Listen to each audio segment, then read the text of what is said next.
Um, my name is Max Richman. As Jared mentioned, I volunteer, I moonlight with a group called DataKind, which I hope many of you are familiar with from the New York area.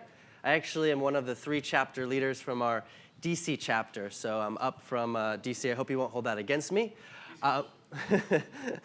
So DataKind, for those who don't know, is an organization that matchmakes between social sector organizations looking to become more data-driven and pro bono volunteers like yourselves, researchers, statisticians, designers, developers, who want to make an impact on a weekend or over a 3-month project, etc. So come check out the local DataKind meetups, whether you're in DC, San Francisco, New York, Dublin, London, Singapore, or Bangalore, where we now have chapters.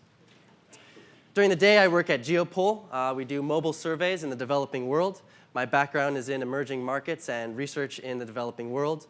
This is going to be less of a technical talk. It's more about how we help junior researchers, many of whom are in the developing world, move from commercial software like SPSS and SAS into R for survey analysis. What are the low-hanging fruits? What are the ABCs that we can do? This talk draws from a few talks I've given at Data Community DC. Harlan's own from New York came down and started a data community in DC with many meetups, so I'm happy to have been able to speak at some of those, as well as drawing from Strata and a conference I was just at in Cartagena. Without further ado, what am I going to cover here in these next 20 minutes? Feel free to start the clock, although maybe you want me to run longer. So first, I'm just going to give a bit more background on why surveys matter in the developing world. We know they matter here. We're overrun with them, but why? Why is it so critical in the developing world? 2, I'm going to talk about the shift to FOSS, which is FOSS statistical software. This is a talk about R, but we know there are lots of great other libraries and tools out there. Python, we heard from Wes. We know about Julia. We know about other tools. But let's keep it simple for people to be able to move easily. Let's take it and make it less scary. So to that point, I'm going to talk about 3 areas in key survey data manipulation that R makes easy and that we can help people understand how to do. And 4, I'm going to talk about future areas where we can improve some things to make it even easier for people who are analyzing survey data. So I used to work in a shop that did a lot with SPSS. It took time, but now me and many of the junior researchers that I work with and lead are using open source software. I want to set the scene a little bit. We're jumping already here in 2040, and you're seeing a cartogram of the world's population. Contrary to what many people think, the world population is not growing exponentially. It's actually tapering off towards 9 to 10 million. As you can see here, this is at the beginning of the century. The majority of the population is in Asia, Europe, Americas. But as we move through the decades here, you're seeing an increasing population in Asia. But that starts to taper off mid-century, and you see explosive growth of population in Africa, and sub-Saharan Africa in particular. Really, the 21st century, if you're not already aware, is the Asian and African century. If your businesses are not already tapping into the incredible tech talent in these areas, if you're not already thinking about ways you can be engaging these parts of the world, I strongly encourage you to do so from both a bottom line and a social mission. Specifically in sub-Saharan Africa, today there are 1 billion people there. It has the highest GDP rates. Many of the countries have highest GDP rates across the world. In the US and Europe, we're happy when we achieve 2%. They're disappointed if they're below 15% annual GDP growth in East Africa and West Africa and Nigeria. Also, you have new access to technology, leapfrogging mobile phone technology, where currently there are about 80 mobile phone subscriptions per 100 people, and in some places it's even higher. Internet penetration is still a bit lower, but it's growing. This is a mobile-first continent.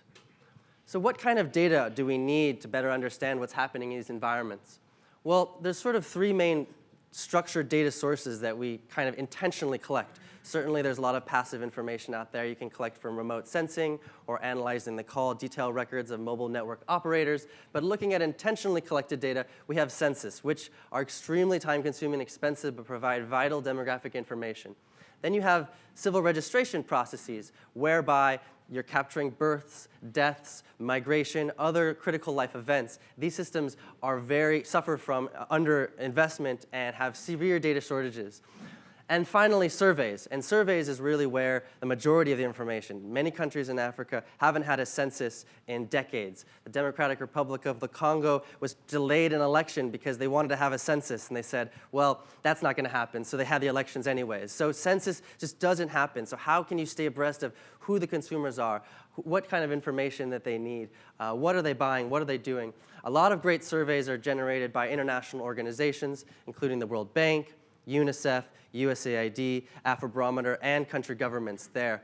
These data sets tend to be wider rather than longer. You're looking at maybe 1,000 respondents, 2,000, 10,000 at max typically, and they're usually locked in lovely proprietary data formats, SPSS, data, SAS, etc. Or they're in a lovely interface like this. This is actually probably the most advanced interface I've seen. It's the SuperWeb Space-Time Research data portal from South Africa, where you can at least get microdata from their 2009 census and be able to use that to do multiple regression, pole stratification, things like that sort. But generally, census microdata is not widely available, held very close to the vest. So why is this critical? This is Cyclone Nargis. It was barreling towards Myanmar in 2008. We had just a few days to find out afterwards what had happened to people, what devastation had been wrought. Surveys were conducted. I was part of a team that went in a year later, and how I met Jared is he actually came in on the second wave of that project, where we conducted a face-to-face survey to understand how people's lives had been affected. It's hard to get around in the Delta region, where there's mangroves and all these complex areas, not many places to land your helicopter. These are survey enumerators. These are people who have pen and paper and are going out to ask households what kind of roof type they have, what sort of food are they eating, what are their greatest needs for relief. The logistics of such an undertaking are extraordinary, and it's expensive. This type of a project costs millions of dollars and takes 6 months to run, and by that time, everything has changed on the ground. When Jared and I were there in 2009, a SIM card cost $2,000 and was tightly restricted by the authoritarian government. Today, you can get a visa on arrival and pick up a SIM card for $2, and mobile penetration has increased from 1% to upwards of 30, 40%. In fact, we see that across most of the developing world. These are some statistics from Pew, research agency in Washington, D.C. And you see that South Africa, Ghana, Kenya, Tanzania, Uganda are pulling close towards the U.S.'s own mobile penetration rate of around 89% who own a phone. However, most of these users are not on smartphones. They don't have data plans. Most of them are what we call feature phones. It's about 2/3 of Kenyans, Ghanaians, and Tanzanians are using these types of devices. They're connected, but connected in a way that we may be more familiar with through SMS and voice rather than data. Similarly, even if they have a smartphone, data plans typically, while they cost similar to what they cost here, generally are still about 30 to 40% of the gross national income per person per month. So imagine spending what you should spend on your housing for a data plan. That's not going to fly for a lot of people. So in my day job at Geopol, we're trying to solve this data gap using the mobile phone. And we do this by partnering with mobile network operators to send and return surveys quickly to these millions of people around the world we're learning about what they're doing and asking them questions every day. We're a venture-backed startup with offices, our largest office in Nairobi, offices in Denver and DC, and we're trying to use this device and the billions of them out there. There are now as many mobile subscriptions as there are people on the planet, and what do people have? They have SMS. It's still the largest data platform on the planet with over 3 billion users. And while more and more of the messaging is going over the top to your WhatsApps and your Lines and maybe Facebook Messenger, still people with basic feature phones are using text message. So what do we do at Geopol? We turn that into product. We do that by building panels of people and asking them every day what they're watching on TV, listening to on the radio, for example, to help advertisers understand where to put their ad spots. Otherwise, they're kind of flying blind. In Uganda, the last media survey was in 2011, and they're putting million-dollar bets on who's watching what on TV and listening to what on the radio. We're injecting some data into this economy. But in doing so, those types of products have a tremendous amount of product research that you need to be doing. You need to be doing demographic weighting. You need to be seeing how it compares to the general population. You need to be helping clients understand and use the data. So I'm building a team of people with varying levels of skill sets, and I need to get them using R because it's cheap and useful and extensible and all of the wonderful things everyone's been saying here. So what is the strategy for doing so? I think it's really 2 steps. Number 1, it's giving people a whiff. Somebody who maybe has used some other tools before, they just get a smell. They come to an event like this, or they see something online, and they realize that you can do something more powerful with this data than you've done previously. Then they need space to, secondly, dive into it a bit, to really dig into it, to try to replicate what they did before and what they're doing now. And there are great sites and great books out there that put statistical software packages side by side so that people can make that migration. I have a link here, and this slide deck has a bit.ly link, so feel free to click through those links. Really what I'm trying to do here is to make this as easy as ABC. 1, 2, 3. So really the concept here is how can we use base R? And I mean base R. We've heard about some of the complexities with different libraries and dependencies. How much of this can we do in base R to keep it really simple in a nice IDE? Thank you. I've already given hugs to everybody I've met from RStudio since I've been here because you make our lives a lot easier. How can we use an IDE that people are maybe familiar with from their desktops, survey research, and SPSS, and migrate them into using R? So base R in a nice IDE as much as possible. Keep it human readable. This is one I know I'm going to get dinged on because my R expressions just go on forever. But generally, keeping it verbose helps perhaps people understand it. Documenting it, doing these things, makes it easier for people to substitute in and out of. So I'm going to talk about 3 areas in particular, technical areas, where this sort of emphasis on ABCs can really be instrumental. One is in variable recoding. Variable recoding, everyone's very familiar with it. It's creating some new variable from the existing variables that you have. Variable recoding is really about going from data A to data Z. When you're starting, you're not really sure necessarily what you're doing. You have an idea of your analysis plan when you have survey research. You know you're going to have to run a lot of crosstabs. You know you're going to want to create some coded variables based on groupings of demographics, people in certain age ranges, and you're going to just crosstab the shit out of it. I mean, at the end of the day, market research is just crosstab after crosstab after crosstab. So you need to have good categorical variables in order to do that.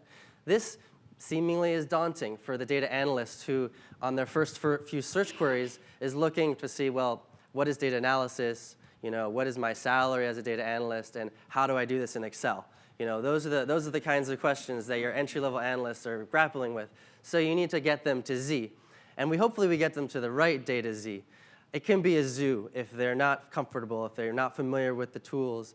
It can be a Zexion. I think that's a game. I don't know, some sort of fantasy game. So maybe they just give up and they just go play some games. Or perhaps they can achieve data zen, right? You know that moment? The data zen moment where like your code runs, you see the data, the analysis, you've reached that data zen. I don't know what data zap is, so I'm going to just click. Variable recoding. ABC 1, 2, 3.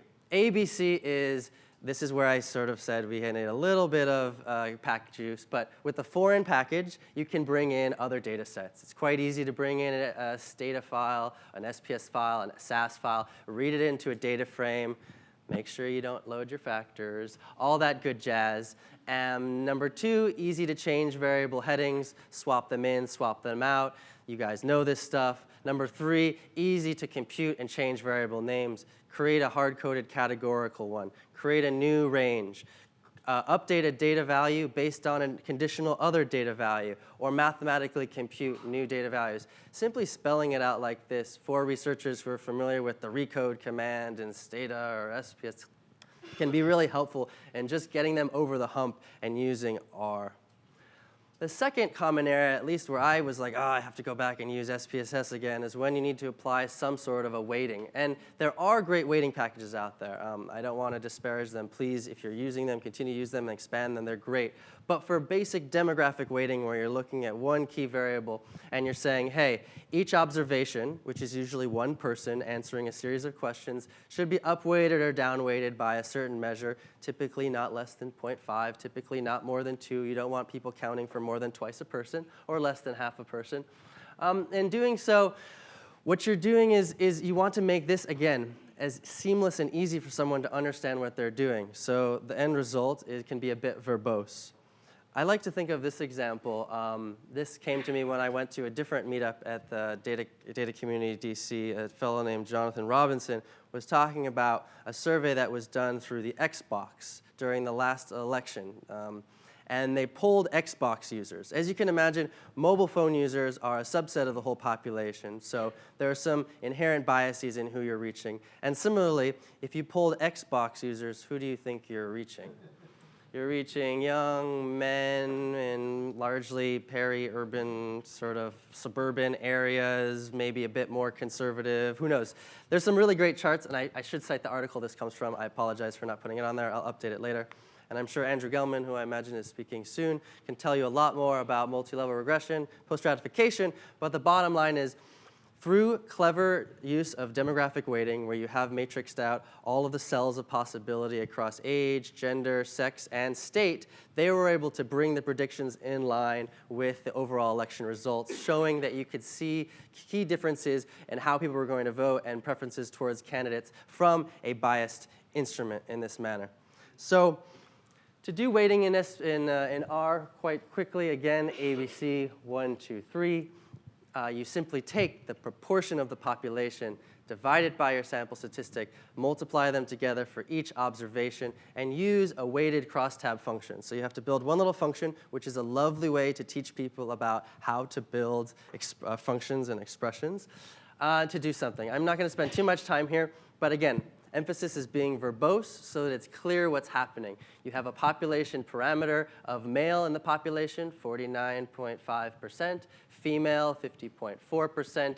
You're dividing it by the computed ratio in your data set. You're creating a new weight variable. You're applying that weight, and then you're doing a weighted function, allowing you to run weighted tables of whatever demographics you're interested in, and computing a simple weighted value. And this is not entirely intuitive when you show up in R and you're like, I want to learn R to do survey research. So I'm just trying to find ways to make this process simpler and more intuitive.